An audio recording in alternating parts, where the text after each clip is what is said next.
आहे. शरद पवारांच्या विरोधात तुम्ही किती बोललात इतकी वर्ष? मग ते अत्यंत मोठे नेते आहेत असं तुमचं म्हणणं काय आहे ते का? तर मी मानत नाही ना अत्यंत मोठे तुमचेच नेते म्हणतात की आम्ही अरे, त्यांचे बोट धरून माझं मत राजकारणात वेगळं आलो आहे. म्हणून. माझं मत वेगळं आहे. माझं मत मला मांडायचा अधिकार आहे ना. ज्यांचे 10 आमदार निवडून येतात राज्यामध्ये ते अत्यंत मोठे नेते कसे काय असू शकतात? ह्याच्यावर पण विचार चर्चा झाली पाहिजे का नाही?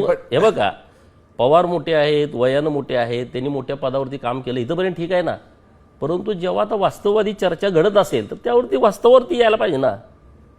आत्ताची परिस्थिती काय आहे महाराष्ट्रातली 10 वर्षामध्ये?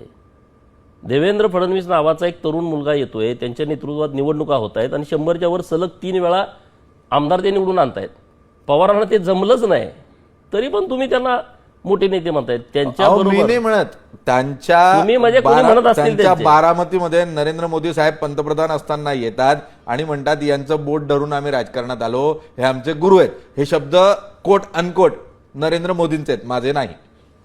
मी काय ऐकलं नाही ते भाषण. मी ऐकतो, तुम्ही सांगितलं म्हटलं. तुम्ही ऐका, 2014 नंतर ते ज्या वेळेला बारामतीत आले त्यावेळेला ते पवारांबद्दलच असं म्हटलेले, त्यामुळे मी म्हणून त्यांना मी ते भाषण ऐकलं नाही. बरं, हरकत नाही.